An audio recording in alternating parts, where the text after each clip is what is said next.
Muy bien, vamos a comenzar nuestro estudio número 2 de la serie sobre los mensajes de los tres ángeles. En nuestro manual es la página número 11. Vamos a estudiar el tema titulado ¿Qué es el Evangelio Eterno? Pero antes de hacerlo queremos pedir la bendición del Señor. Así que les invito a inclinar sus rostros para orar. Padre Celestial, gracias te damos por el privilegio de estudiar esta lección ahora. Pedimos la dirección de tu Santo Espíritu. Te lo suplicamos en el nombre de Jesús. Amén. Bien, vamos a comenzar en Apocalipsis 14, 6 y 7, que es el mensaje del primer ángel. Como les mencioné, vamos a desmenuzar estos mensajes frase por frase para que podamos entenderlos a cabalidad. El mensaje del primer ángel dice: vi volar por en medio del cielo a otro ángel que tenía el evangelio eterno para predicarlo a los moradores de la tierra, a toda nación, tribu, lengua y pueblo, diciendo a gran voz: temed a Dios y dadle gloria, porque la hora de su juicio ha llegado, y adorad a aquel que hizo el cielo y la tierra, el mar y las fuentes de las aguas. Así que lo primero que vamos a estudiar es el evangelio eterno. Ahora, esta es la única vez en los escritos del apóstol Juan a donde él usa la palabra evangelio. Ustedes saben que él escribió el evangelio según San Juan, 3 epístolas de Juan y el libro de Apocalipsis. Este es el único lugar en todos esos escritos a donde el apóstol Juan usa la palabra evangelio. Ahora vamos a estudiar esta lección en 9 partes y lógicamente no vamos a poder cubrir todo el material que encuentran en el manual porque son demasiadas páginas. Vamos a sintetizar y abreviar. Por eso es muy importante que los que estén viendo estas presentaciones consigan el manual con Secrets Unsealed, con secretos revelados, para que puedan disfrutar de todo el material completo. Vamos a estudiar 9 puntos, 9 aspectos del evangelio eterno. Número 1, vamos a notar que fue diseñado por el Padre y el Hijo en los siglos de la eternidad. En segundo lugar, el evangelio eterno fue revelado por primera vez a Adán y Eva en el huerto de Edén después que ellos pecaron. En tercer lugar, el plan de la salvación se simbolizó por el sistema de sacrificios del Antiguo Testamento. Número 4, cuando Cristo vino a la tierra, Él cumplió el sistema ritual del Antiguo Testamento. Número 5, cuando Jesús terminó su obra de redención en la tierra y regresó al cielo, todo el cielo celebró su retorno allá. Número 6, para nosotros ser salvos necesitamos recibir los beneficios del evangelio, es decir, debemos responder a lo que hizo el Señor Jesucristo. Número 7, la recepción del evangelio implica ciertas obligaciones, es decir, el evangelio no solamente son privilegios, sino que también encierra obligaciones: temer a Dios, darle gloria y adorar al Creador. Número 8, vamos a encontrar que la tarea que nos ha dado Dios es la tarea de predicar ese evangelio en todo el mundo. Y finalmente nos daremos cuenta que el tema del evangelio será el tópico de estudio durante los siglos de la eternidad después que sea eliminado el pecado.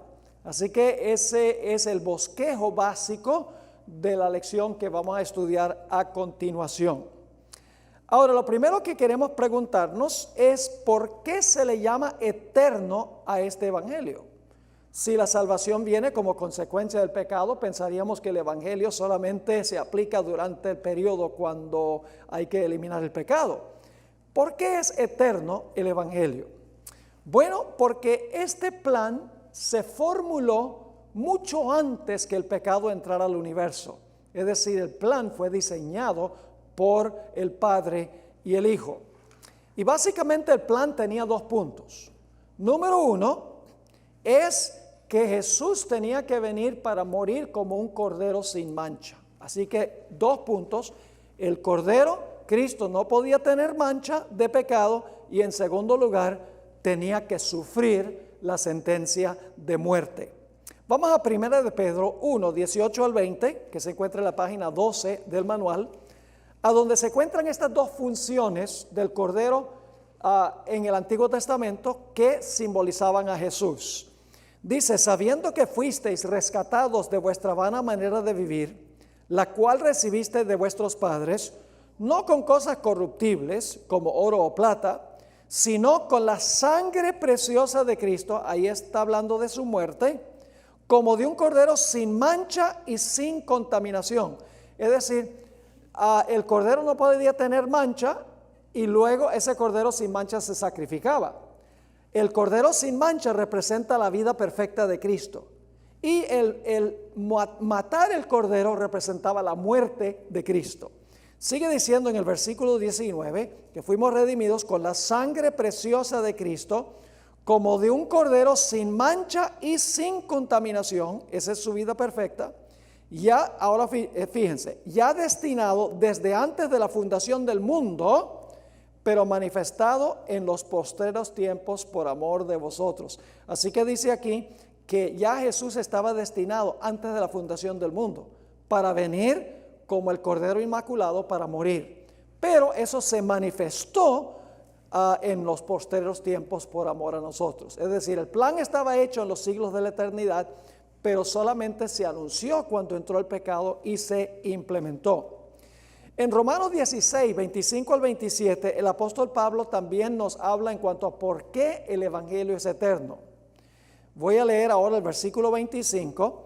Y al que puede confirmaros según mi evangelio, dice Pablo, y la predicación de Jesucristo, según la revelación del misterio que se ha mantenido oculto desde tiempos eternos. Fíjense, el plan estaba oculto desde tiempos eternos, pero que ha sido manifestado ahora. Es decir, aunque el plan estaba hecho en la eternidad, Dios lo manifestó ahora.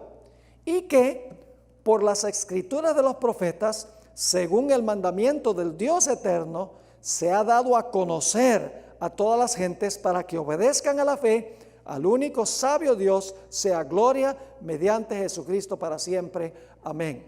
Así que el apóstol Pablo y también el apóstol Pedro nos dicen que este evangelio es eterno porque fue diseñado antes que el pecado entrara al universo, pero revelado cuando el pecado entró a este mundo. Elena White tiene un comentario muy apropiado en este contexto. En el Deseado de todas las gentes, página 121, ella escribió, está hablando de cuando Jesús varias veces dijo durante su ministerio: aún no ha venido mi hora.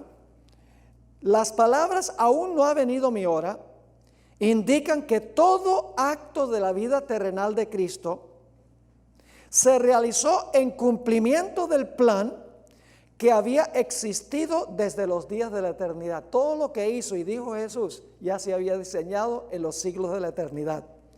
Continúa esta cita extraordinaria. Antes de venir a la tierra, el plan estuvo delante de él, de Jesús, perfecto en todos sus detalles. Fíjense, el plan estaba hecho y antes que Jesús viniera ya se le reveló el plan. Sigue diciendo, pero mientras andaba entre los hombres, fue guiado paso a paso por la voluntad del Padre.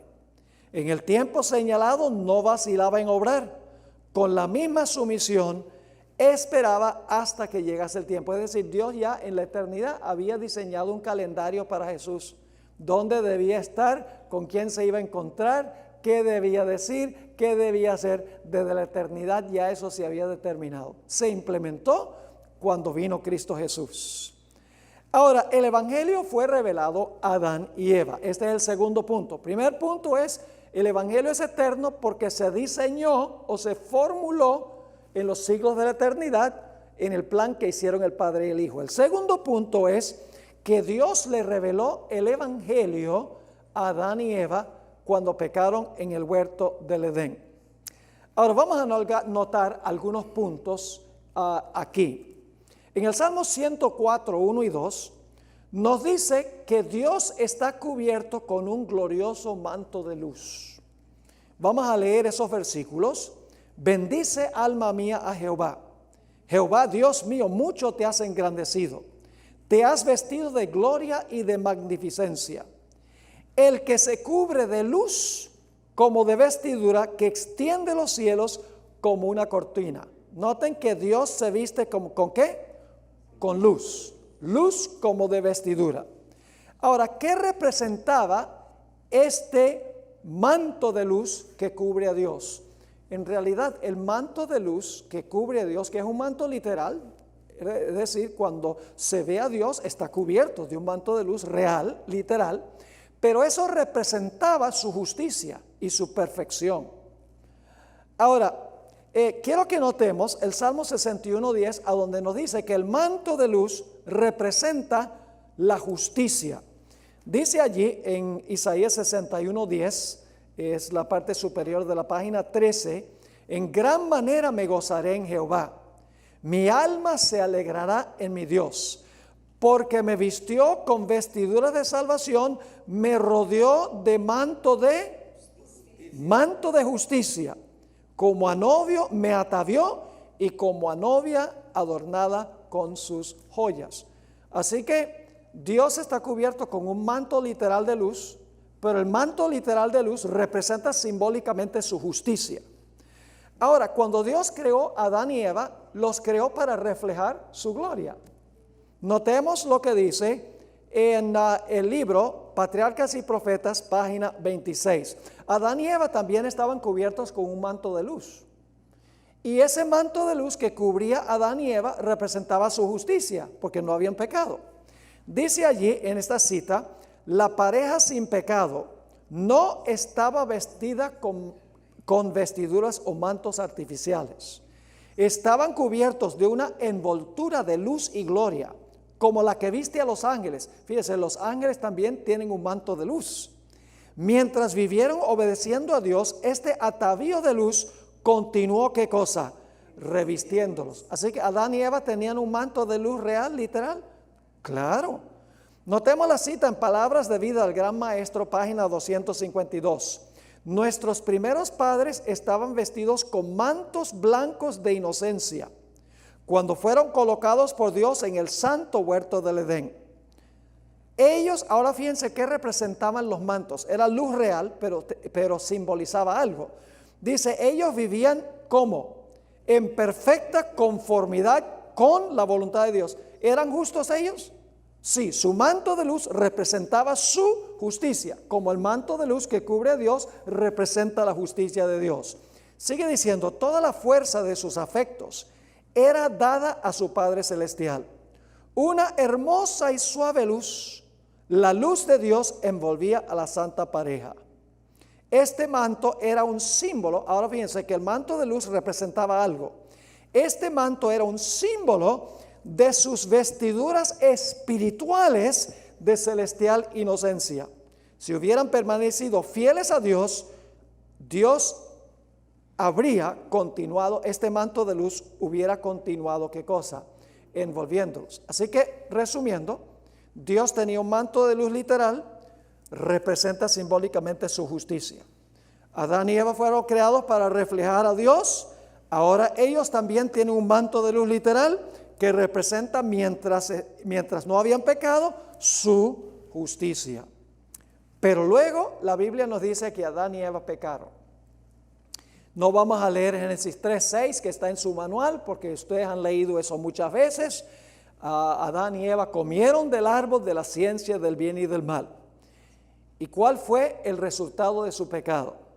Génesis 3:7, la primera parte del versículo, nos dice cuál fue el primer resultado.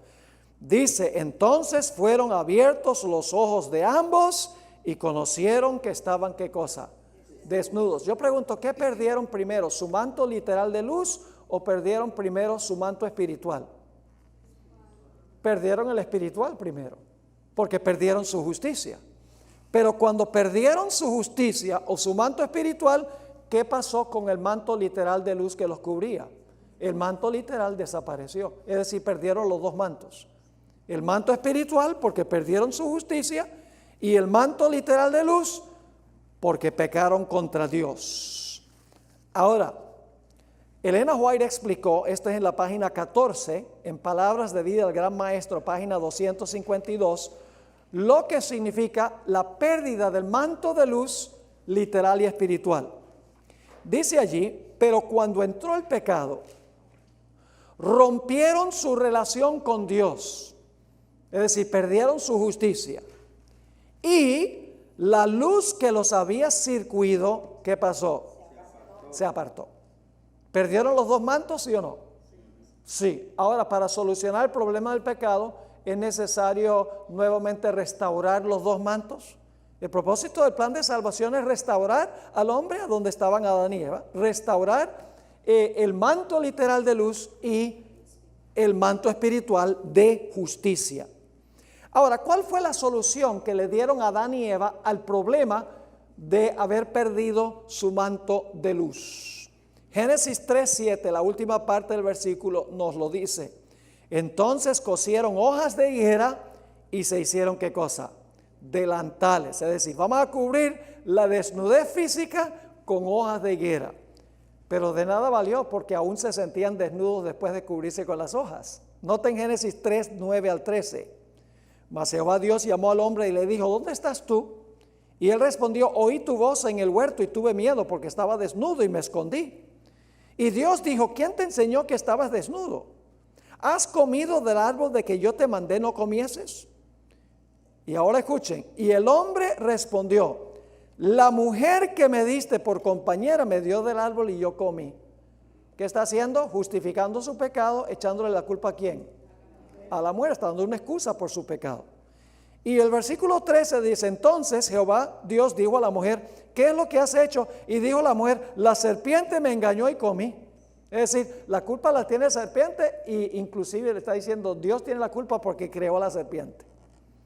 Es decir, están ellos tratando de justificar su pecado, echándole la culpa a otros. Elena White, en una cita que se encuentra en Review and Herald, noviembre 15, 1898, escribió lo siguiente: las hojas de higuera representan los argumentos que se fabrican para cubrir la desobediencia. ¿Qué representan los mantos de higuera? Representan los argumentos que la gente usa ¿para qué? Para cubrir la desobediencia, es decir, para justificar lo que hicieron. Cuando el Señor atrae la atención de los hombres y las mujeres a la verdad, entonces comienza la fabricación de los mantos de higuera para cubrir la desnudez del alma, pero no se cubre así la desnudez del pecador. ¿Cuáles son algunas de las excusas que ofrecen los pecadores para justificar su pecado? Dice, yo tengo una naturaleza pecaminosa. Las atracciones del mundo son demasiado fuertes. El diablo me tentó y tiene la culpa. Mis padres me dieron mal ejemplo. Nací así, está en mis genes. La culpa la tiene mi esposo o mi esposa. Yo crecí en un mal medio ambiente. Toda clase de excusas se ofrecen para justificar el pecado. Esas son las hojas de higuera, pero no cubre la desnudez. Porque aún después que Adán y Eva se colocaron las hojas de higuera, Dios viene y dice, Adán, ¿dónde estás? Y Adán dice, bueno, me escondí en medio del huerto porque estaba desnudo. Pero ya no estaba desnudo, tenía las hojas de higuera. Pero él sabía que las hojas de higuera no cubrían la vergüenza de su desnudez. En cortas cuentas, ¿qué hace el pecado? El pecado causó primero desnudez espiritual. Cuando el hombre perdió su manto espiritual de justicia, el próximo paso es que desaparece el manto literal de luz. Y esto lleva finalmente a la sentencia de muerte, que es la desnudez final. ¿Saben que el apóstol Pablo compara la muerte con la desnudez? En 2 Corintios, el capítulo 5. Es decir, la desnudez espiritual lleva a desnudez literal, que lleva a la desnudez de la muerte. Por eso en Génesis 3:19 encontramos la condena de Dios contra Adán. Dice, con el sudor de tu rostro comerás el pan hasta que vuelvas a la tierra, porque de ella fuiste tomado, pues polvo eres y al polvo volverás. Entonces, ¿cuál es la situación del hombre? Aquí estamos en la página 15 del manual. La situación del hombre se compone de varios pasos. Número 1, la ley de Dios exige perfecta justicia. ¿Están de acuerdo que la ley de Dios exige perfecta justicia? ¿Se puede uno desviar un poquito de la ley nada más? No. La ley dice, obedéceme perfectamente. Si no obedecemos la ley, si desobedecemos la ley, ¿cuál es el resultado? El pecado.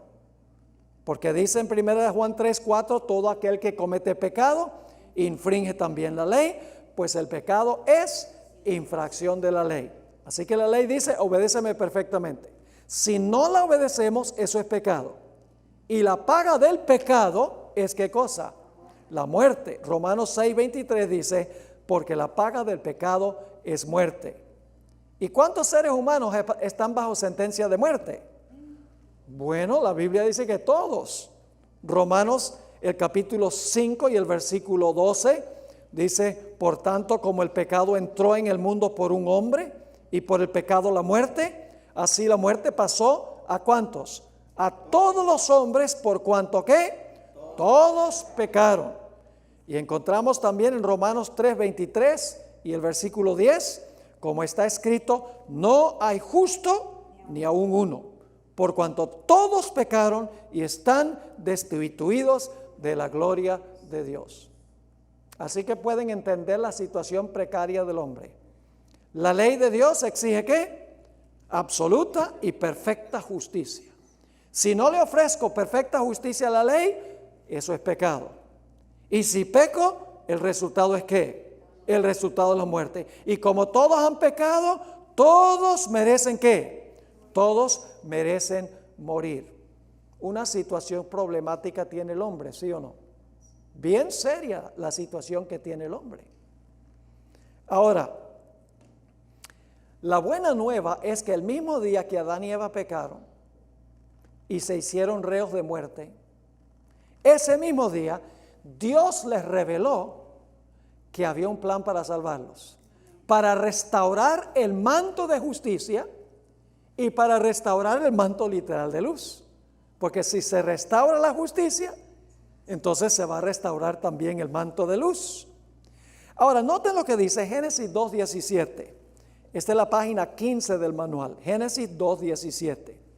Dios le dijo algo a Adán y Eva: mas del árbol de la ciencia del bien y del mal no comerás, porque el día que de él comieres, ciertamente morirás. Ahora en el hebreo dice morirás por muerte. Yo no sé de ninguna otra manera que uno puede morir.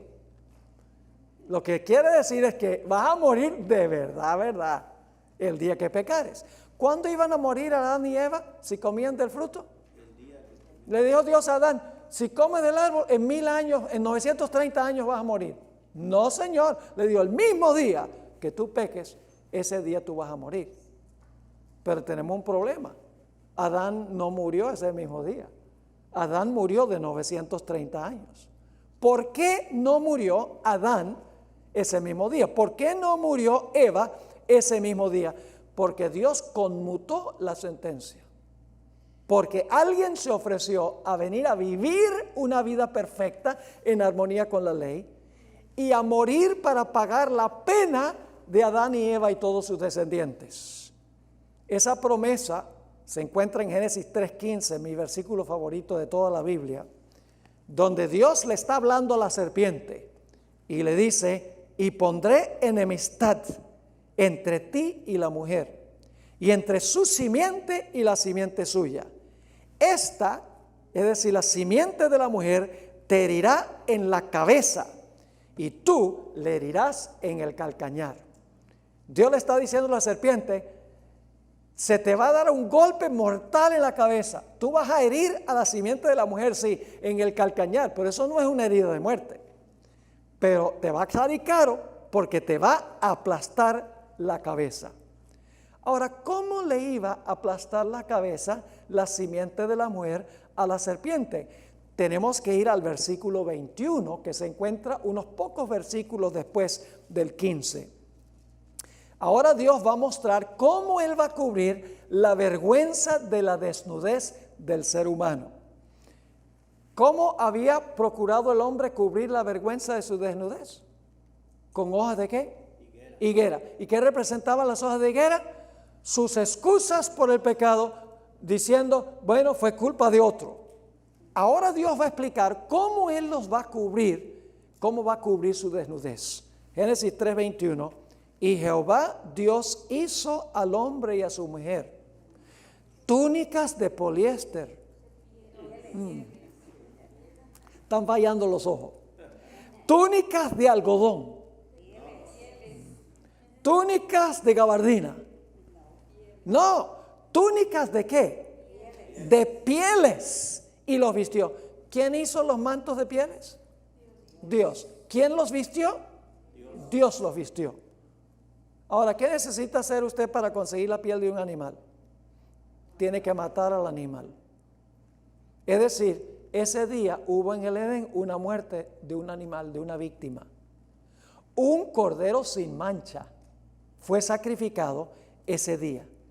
Dios había dicho que iban a morir ese mismo día. ¿Por qué no murieron ese mismo día?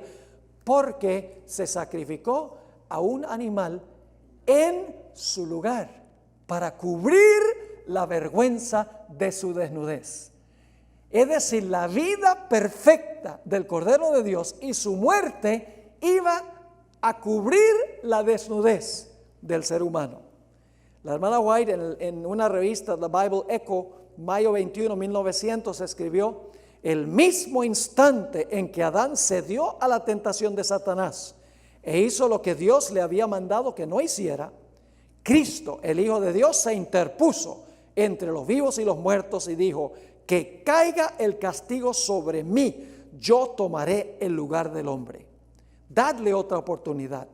La transgresión colocó a todo el mundo bajo la pena de muerte, pero en el cielo se escuchó una voz que dijo: he hallado un rescate.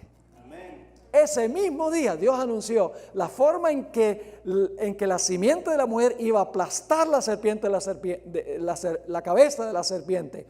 Iba a venir a vivir la vida perfecta que la ley nos exige a nosotros, y luego iba a morir por nuestros pecados para cubrir la vergüenza de nuestra desnudez. Ahora, Dios ilustró esto a través del sistema de sacrificios del Antiguo Testamento. El sistema de sacrificios no salvaba a nadie. Eran figuras, ilustraciones que demostraban lo que iba a ser Jesús en el futuro. Así que vamos al pie de la página 16 a nuestro siguiente punto. Dios estableció el sistema de sacrificios y ofrendas para prefigurar lo que iba a ocurrir en el futuro. Ahora, en el sistema de sacrificios había dos características necesarias de una víctima que se sacrificaba. Vamos a Levítico 21 y el versículo 17 al 21. Levítico 21, 17 al 21. Aquí está hablando del sacerdote que ofrecía el sacrificio. Dice: habla a Aarón y dile: ninguno de tus descendientes por sus generaciones que tenga algún defecto se acercará para ofrecer el pan de su Dios, porque ningún varón en el cual haya defecto se acercará. Varón ciego o cojo o mutilado o sobrado o varón que tenga quebradura de pie o rotura de mano o jorobado o enano o que tenga nube en el ojo o que tenga sarna o empeine o testículo magullado. Ningún varón de la descendencia del sacerdote Aarón en el cual haya defecto se acercará para ofrecer las ofrendas encendidas para Jehová. Hay defecto en él, no se acercará a ofrecer el pan de su Dios. El sacerdote no podía tener ¿qué? Defecto físico. Eso representa el hecho de que Jesús, el verdadero sacerdote, no podía tener defecto moral. Es decir, la ausencia de defecto físico representaba la ausencia de defecto moral en Jesús, porque el sacerdote representaba a Cristo. Pero no solo el sacerdote no podía tener defecto, la víctima tampoco podía tener defecto. Noten Levítico 22, 20 al 22. Ninguna cosa en que haya defecto ofreceréis, porque no será acepto por vosotros. Asimismo, cuando alguno ofreciere sacrificio en ofrenda de paz a Jehová para cumplir un voto o como ofrenda voluntaria, sea de vacas o de ovejas, para que sea aceptado, ¿será qué? Sin defecto. Ciego, perniquebrado, mutilado, verrugoso, sarnoso o roñoso, no ofreceréis estos a Jehová, ni de ellos pondréis ofrenda encendida sobre el altar de Jehová. El sacerdote no podía tener defecto y la víctima no podía tener defecto. ¿A quién representaba la víctima? A Jesús. ¿Y el sacerdote? También a Jesús. Dice, ¿cómo es que el sacerdote y la víctima representan a Cristo? Porque Jesús ofreció su propio sacrificio. Él se ofreció. Él es el sacerdote que ofrece su sacrificio. Se ofreció a sí mismo, dice en el libro de los Hebreos. Por eso Jesús no tenía ningún defecto moral en su vida. Obedeció perfectamente la ley de Dios. Tenía perfecta y absoluta justicia. Es decir, el sistema de sacrificios representaba el hecho de que en el futuro iba a venir Jesús a vivir una vida perfecta y a morir como una víctima sin defecto para cubrir la vergüenza de la desnudez del ser humano. Pero este sistema del Antiguo Testamento no quitaba el pecado. Un sacerdote humano no nos podía representar ante Dios. Una víctima animal no podía quitar el pecado. El sacerdote representaba al Jesús que iba a venir. La víctima representaba la muerte futura de Jesús. Porque dice en Hebreos 10:4, porque la sangre de toros y los machos cabríos no puede quitar los pecados. Así que el sistema del Antiguo Testamento era un sistema de sombras que apuntaban hacia Cristo, la realidad. Ahora, en la página 17, vamos ahora al punto número 4, el cumplimiento de la promesa. Vamos a hablar ahora del momento cuando todos los ritos se cumplen en el Señor Jesucristo. Jesús vino a este mundo. Se enfrentó a todas las tentaciones de Satanás sin excepción, tentaciones 1000 veces peores que las nuestras. ¿Cuántos de ustedes alguna vez el diablo los ha tentado a convertir piedras en pan? Eso no sería una tentación para nosotros porque nosotros no podemos hacerlo, pero Jesús sí podía usar su poder divino para hacerlo. Jesús fue tentado mucho más que nosotros, pero la Biblia nos dice que aunque Jesús fue tentado en todo, nunca cometió pecado. Es decir, un sacerdote perfecto, con perfecta justicia, una víctima perfecta, sin ningún defecto. En Hebreos 4:15 dice, porque no tenemos un sumo sacerdote que no pueda compadecerse de nuestras debilidades, sino uno que fue tentado en todo según nuestra semejanza, pero sin pecado. Noten también lo que dice Hebreos 7:26. No solamente Jesús era un sacerdote, según dice esto, sin pecado, pero nos dice que no tenía mancha. Dice en Hebreos 7:26, porque tal sumo sacerdote nos convenía, santo, inocente, sin mancha, apartado de los pecadores y hecho más sublime que los cielos. Y ya leímos 1 de Pedro 1:18 y 19, a donde dice que fuimos redimidos con la sangre preciosa de Cristo. Eso se refiere a su muerte, pero era un cordero sin mancha y sin contaminación. Es decir, el Señor Jesucristo debía cumplir una doble función. Debía vivir una vida sin pecado y debía morir por los pecados de todos los seres humanos, para nosotros poder reclamar lo que Él hizo como nuestro. Ahora, estamos en la mitad de la página 18. Jesús sufrió, después de vivir su vida perfecta, Jesús sufrió nuestra sentencia de muerte. En el principio, el hombre pecó. Esto es un repaso. Cuando pecó, ¿qué sucedió? Perdió el manto de justicia espiritual y quedó espiritualmente ¿qué? Desnudo. Por haber perdido el manto espiritual, perdió también ¿qué cosa? El manto físico. Y el resultado final fue la desnudez de la muerte. Ahora Jesús tomó nuestro lugar. Jesús tomó sobre sí nuestros pecados. Tomó sobre sí nuestra desnudez espiritual. colgó sobre la cruz completamente ¿qué? Desnudo, porque Él estaba sufriendo la desnudez nuestra.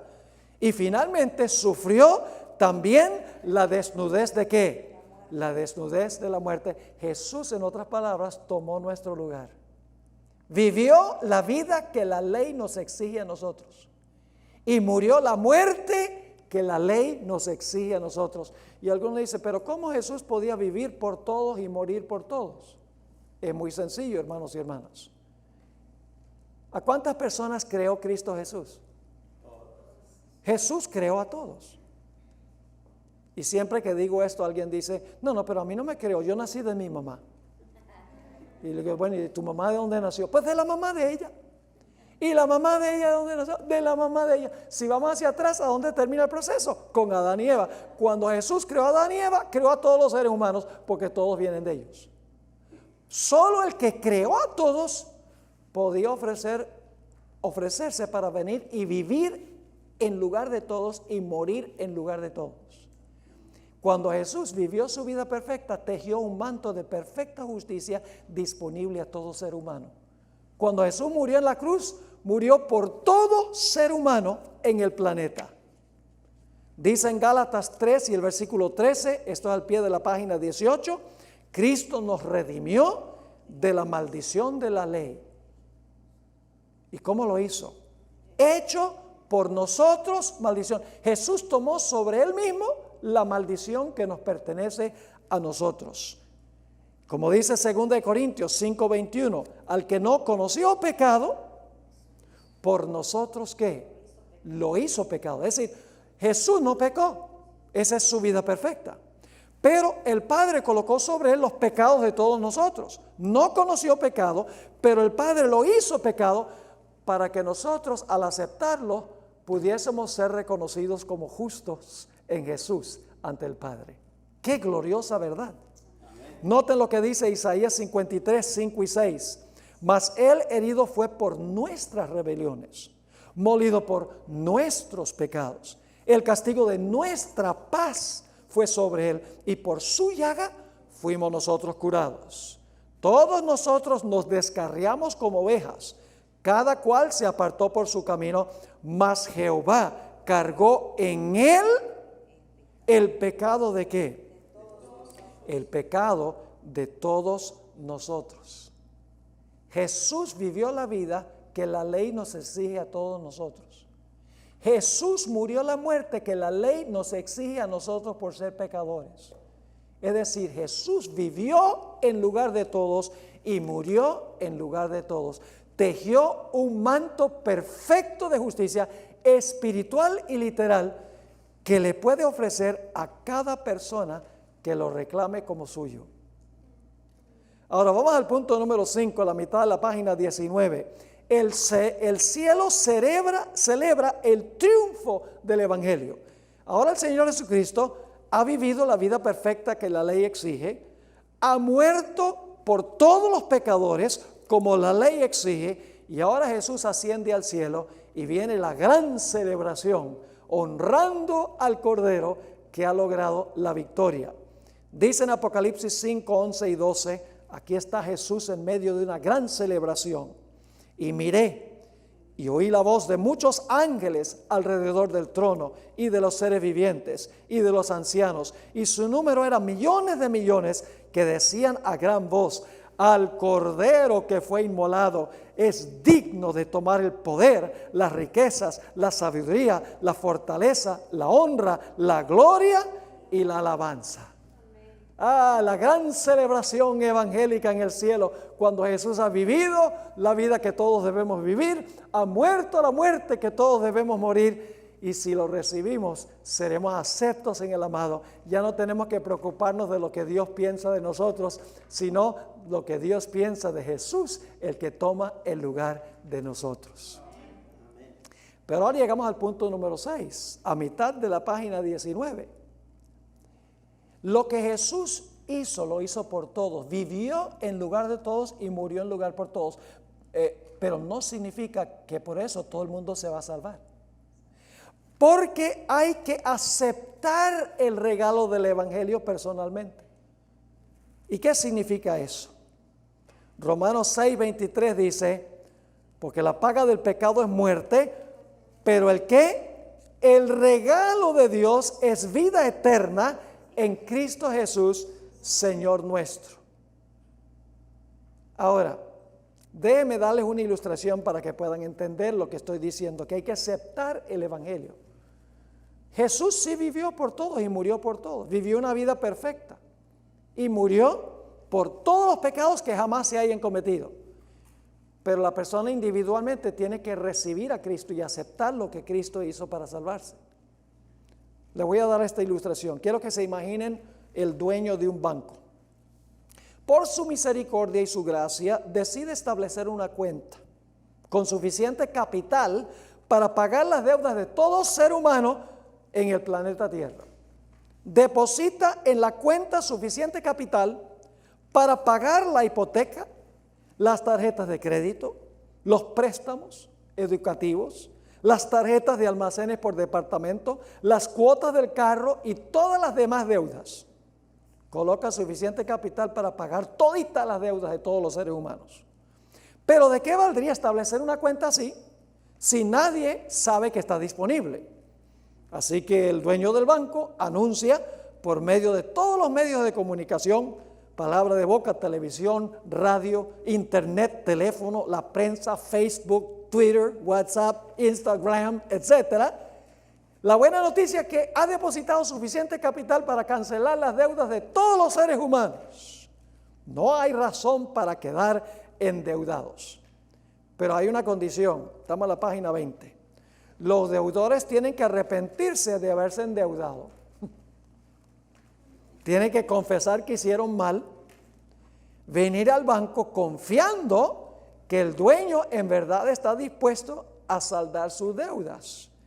Si escogen no venir al banco, quedan endeudados a pesar de haber suficiente capital para cancelar todas las deudas. ¿Están entendiendo lo que estoy diciendo? La obra de Cristo en la tierra fue para todos. Cristo vivió una vida perfecta en lugar de todos y murió en lugar de todos. El capital está en el banco. Pero la obra que hace Jesús en el santuario celestial cuando fue al cielo es individual y personal. Y solo aquellos que se arrepienten de haberse endeudado, aquellos que confiesan que hicieron mal y confían en la vida y la muerte de Cristo Jesús, recibirán el perdón de sus deudas. Así que durante los últimos 2500 años, 2000 años, eso es lo que ha estado haciendo Jesús en el santuario, es recibiendo el arrepentimiento y la confesión y la fe de aquellas personas que están tristes por haber cometido el pecado y que están reclamando el capital que Él depositó en el banco, que es su vida perfecta y su muerte por el pecado. Elena White, en el libro Hijos e Hijas de Dios, página 24, dijo algo muy lindo. Cristo se ha comprometido a ser nuestro sustituto y garante y no pasa por alto a nadie. Ahora escuchen esto, la ilustración del banco la conseguí aquí en esta cita. Hay un fondo inagotable de obediencia perfecta que proviene de su obediencia. ¿Qué significa inagotable? Que no se acaba. ¿Hay un fondo inagotable en el cielo? Sí, dice aquí, de obediencia. Hay un fondo inagotable de obediencia perfecta que proviene de su obediencia. En el cielo, sus méritos, abnegación y sacrificio propio se atesoran como incienso que se ofrece juntamente con las oraciones de su pueblo. Cuando las oraciones sinceras y humildes de los pecadores ascienden al trono de Dios, Cristo mezcla con ellos los méritos de su propia vida perfecta, su propia vida de perfecta obediencia. Nuestras oraciones resultan fragantes gracias a este incienso. Cristo se ha comprometido a interceder en nuestro favor y el Padre siempre oye a su Hijo. Es decir, cuando yo me arrepiento y confieso mi pecado y confío en Jesús y vengo a Jesús en oración, el Señor Jesucristo se presenta ante el Padre y dice: Padre, por favor, acepta al pastor Bor en mí. Pon mi vida y mi muerte a su cuenta y acéptalo en el amado. Y Dios me mira como si nunca hubiera pecado. Pero yo tengo que reclamarlo. Usted sabe, para el Día de las Madres, los esposos le compran a la esposa un regalo. ¿Cuánto le cuesta el regalo a la esposa?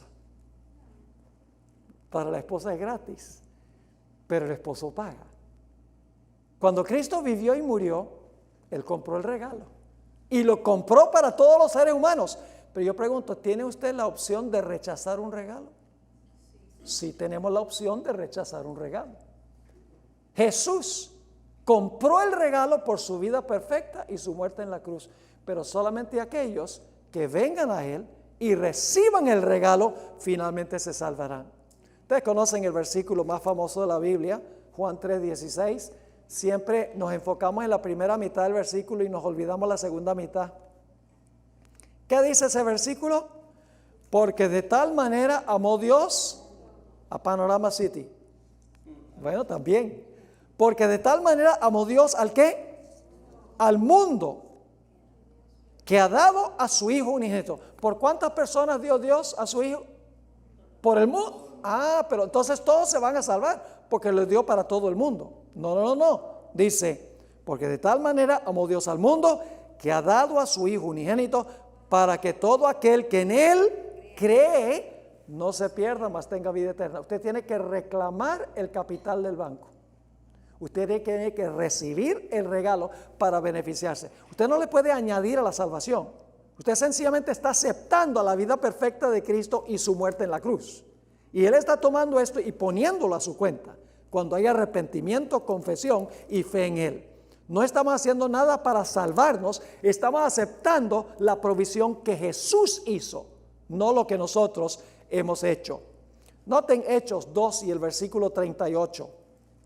Esto es en el día del Pentecostés. Pedro le dice a los que están reunidos allí, arrepentíos, ¿y qué? Y bautícese cada uno de vosotros en el nombre de Jesucristo para perdón de los pecados. ¿Cuándo es que los pecados son perdonados? Algunos creen que, cuando recibes a Cristo, ya todos los pecados están perdonados. No, aquí dice que cuando una persona se arrepiente y se bautiza en el nombre de Cristo, en ese momento recibe ¿qué? Perdón. Cuando Cristo murió en la cruz, no le perdonó los pecados a todo el mundo, porque el perdón es individual. Ustedes conocen ese versículo muy famoso. Vamos a pasar por alto algunos versículos aquí, pero en la página 21 tenemos 1 Juan 1:9. Dice, si confesamos nuestros pecados, Él es que fiel y justo para perdonar nuestros pecados y limpiarnos de toda maldad. ¿Cuándo es que Dios nos perdona nuestros pecados? Cuando los confesamos, y para confesarlos tenemos que estar arrepentidos. Entonces, ¿Cristo perdonó todos los pecados de todas las personas en la cruz? No, Señor. Usted individualmente tiene que reclamar el capital en el banco, su vida perfecta y su muerte por el pecado. Note lo que dice Hebreos 7:25. Muy interesante este versículo.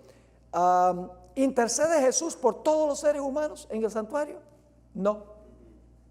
Escuchen lo que dice Hebreos 7:25. Por lo cual puede también salvar perpetuamente ¿a quiénes? A los que por Él se acercan a Dios. ¿Por quiénes intercede Jesús? Por los que por Jesús se acercan a Dios, viviendo siempre ¿para qué? Para interceder por ellos. Porque por los que se acercan a Dios por medio de Jesús para reclamar el capital. Elena White tiene dos citas hermosas aquí. Una está en el libro Fe y Obras, página 110. Es la justicia de Cristo lo que hace que el pecador, ¿qué clase de pecador? Penitente, es decir, entristecido por su pecado, sea aceptable ante Dios y lo que obra su justificación. No importa cuán pecaminosa haya sido su vida, si cree en Jesús como su Salvador personal, está parado delante de Dios con las vestiduras inmaculadas de la justicia imputada de Cristo. Cuando recibo a Cristo, recibo el manto ¿qué? Espiritual. ¿Cuándo recibo el manto literal de luz? Cuando Cristo venga.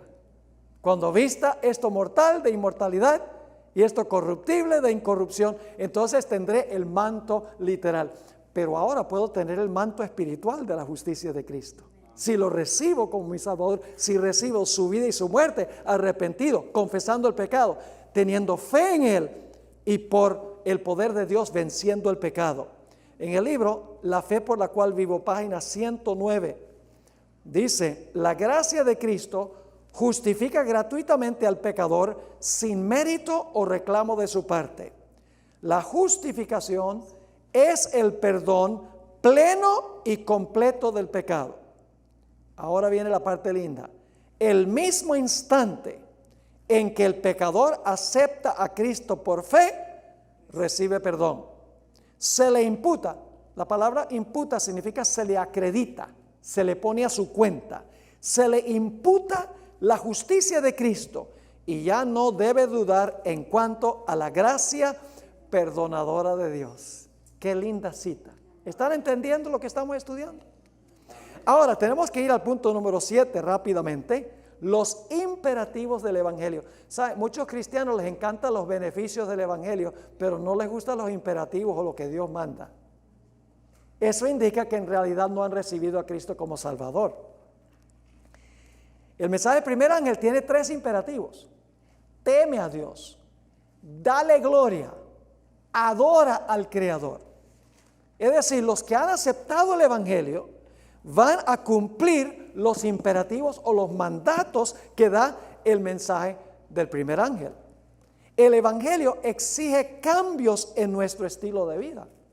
El Evangelio afectará cómo hablamos, qué comemos y bebemos, cómo usamos nuestro tiempo, qué vemos, qué oímos, qué lugares frecuentamos, cómo manejamos el dinero, cómo tratamos a otras personas. Cuando el Evangelio ha alcanzado nuestra vida, nuestro estilo de vida, nuestra conducta cambia. Y si no ha cambiado, es porque en realidad no hemos aceptado el Evangelio. Muchos cristianos enfatizan tan solo los beneficios del Evangelio y no están dispuestos a cumplir con los requisitos del Evangelio. Ven el Evangelio como una forma barata de escapar a la condenación sin un cambio en la vida. Dicen: Cristo pagó todo, estoy salvo y no necesito preocuparme por cambiar mi estilo de vida. Vamos a leer Tito 2, 11 al 14. Pasaje muy interesante. Porque la gracia de Dios, ¿la qué? La gracia de Dios, y mucha gente habla de eso, se ha manifestado ¿para qué? Para salvación de los hombres. Pero ahora quiero que noten algo muy interesante. La gracia de Dios, que es favor inmerecido, nos enseña algo. ¿Qué nos enseña la gracia de Dios? Dice: enseñándonos que ¿qué?